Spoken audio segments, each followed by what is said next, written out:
The good news is that with the right approach, a to-do list, it can really be a powerful tool to help you own your day. You're never too busy, too tired, too old, or too anything to pursue your dreams. Welcome to the Distracted Dreamer podcast, where you'll learn how to move all those never-ending distractions aside and chase your dreams with confidence.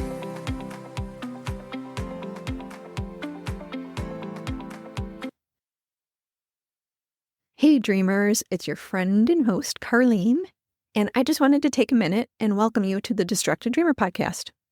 I am so excited that you're here and that you've taken this time for yourself because today it's a special one. This is the third and final part in our Own Your Day mini-series.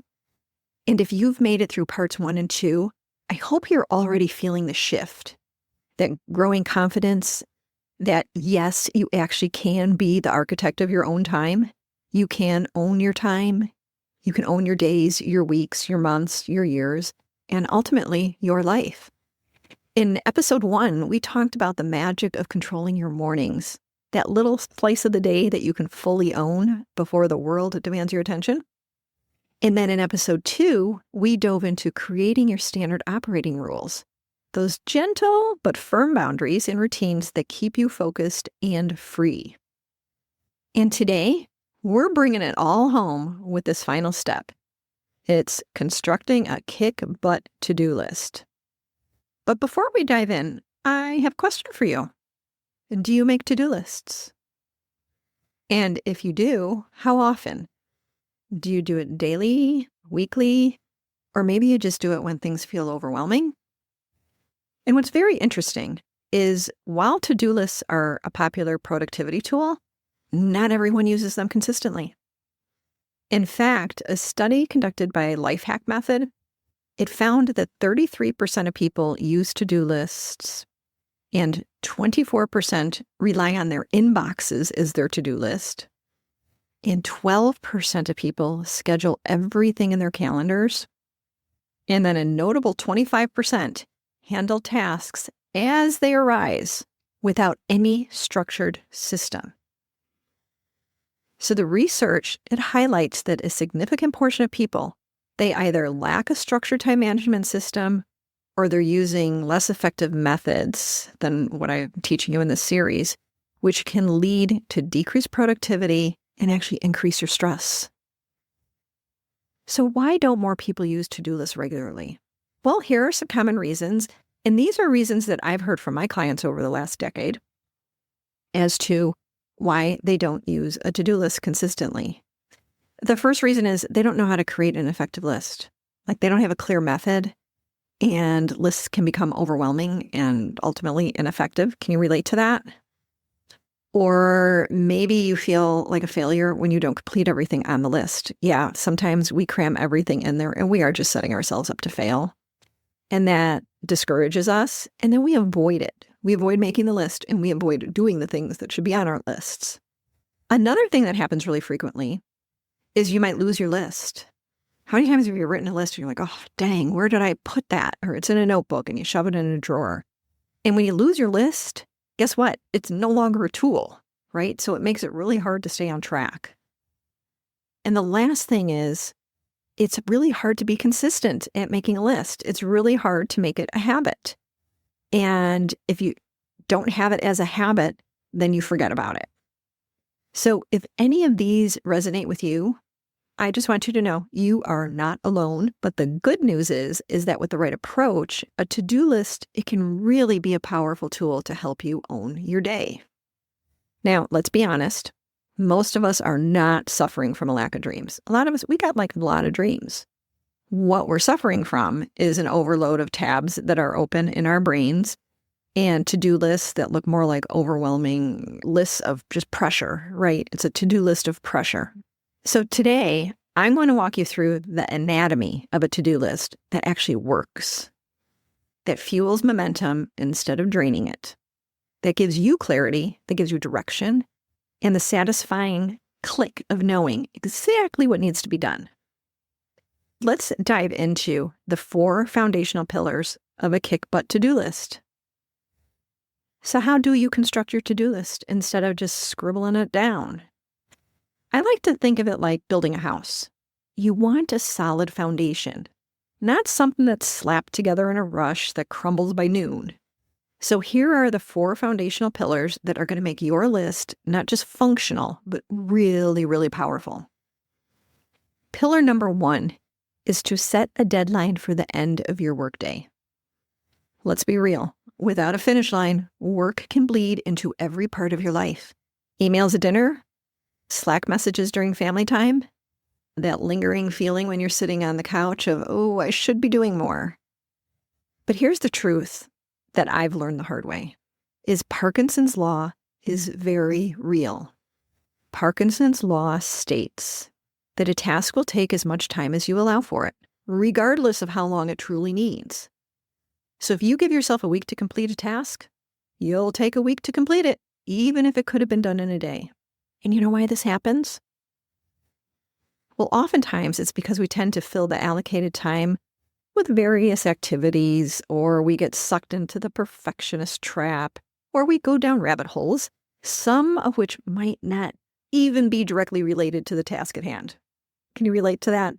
So Parkinson's law says that productivity expands to fill the time that you allow it. So here's an example. Have you ever been in an hour-long meeting and afterwards you're thinking, all of that, the rhetoric, the disagreements, the egos having to talk. Yeah, that meeting could have been done in 15 minutes. What a waste of my time. Have you ever thought that? It happens all the time.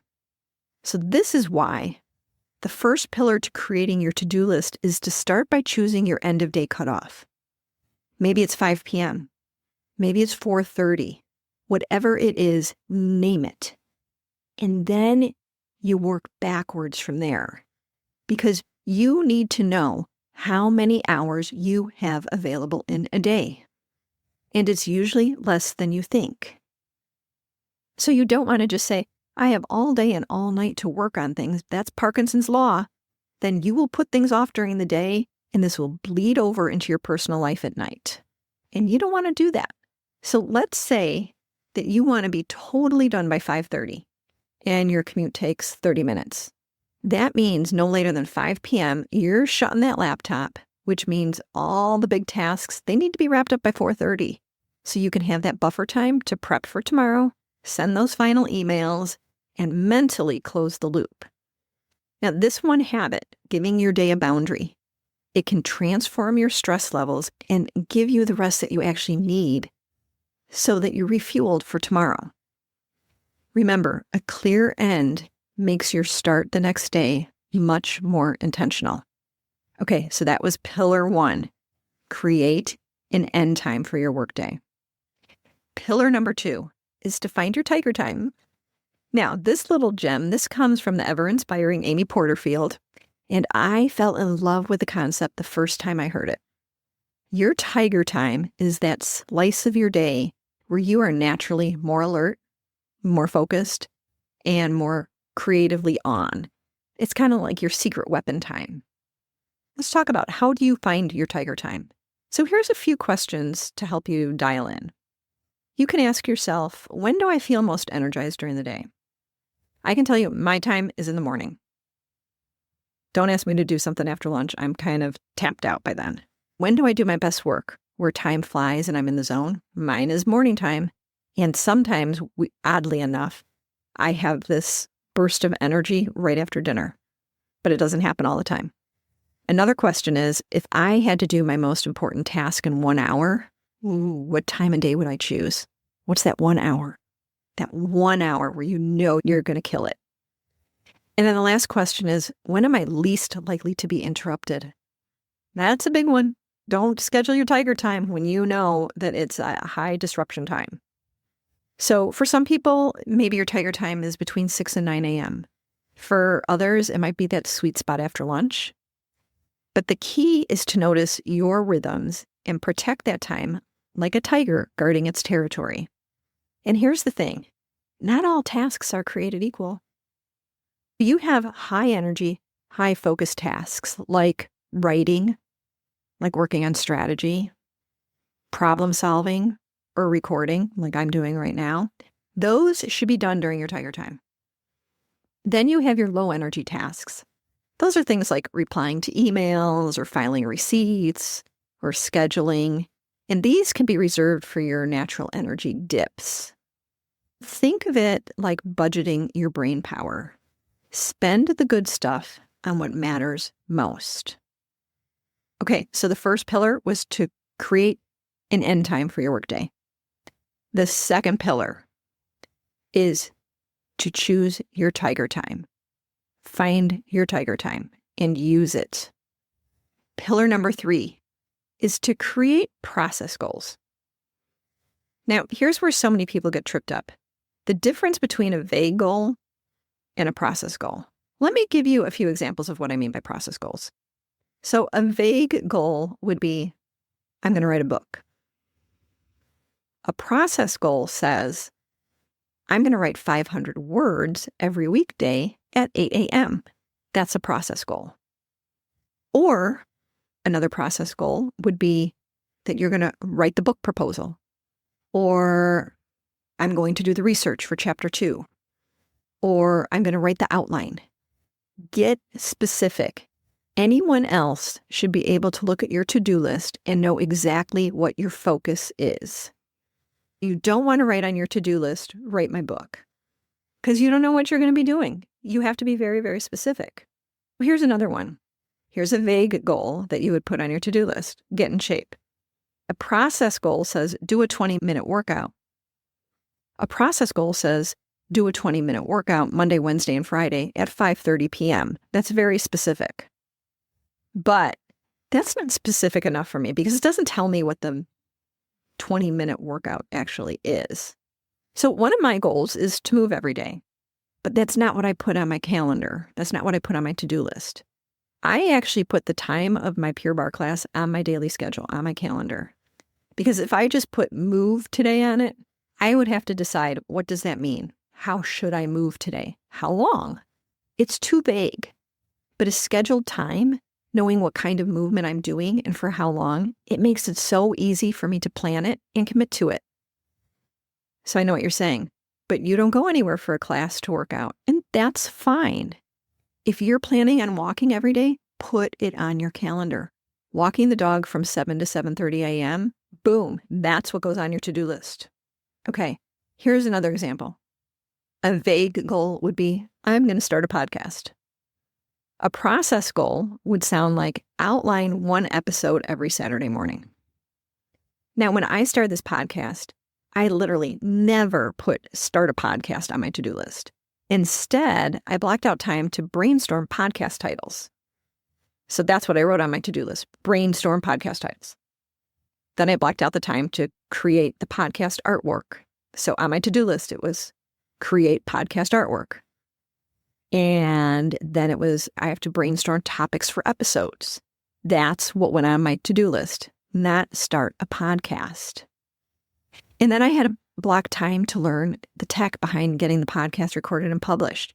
So on my to-do list, it was learn the tech to record and publish. So you see, saying I'm going to work on my podcast, it's too broad. Can you feel the difference? Process goals are actionable. They don't just describe what you want or the finish line. They define how you're going to get there. And they shift your attention from the far off finish line to the actual next step that's in front of you. So here's a simple way to turn a vague goal into a process goal. Just ask yourself, what's the smallest daily or weekly action that moves me in the direction of this goal or dream? What are those steps that move me forward? And always zoom in on your first or next step. That is what goes on your to-do list and ultimately on your calendar. And I'm going to show you how to do that in the next step. So pillar 4, and I've already used these words, is to schedule time blocks. Now this one's simple, but it's really, really powerful. Because if it's not on your calendar, it's not real. If it's not on your calendar, it's not real. And this is critical.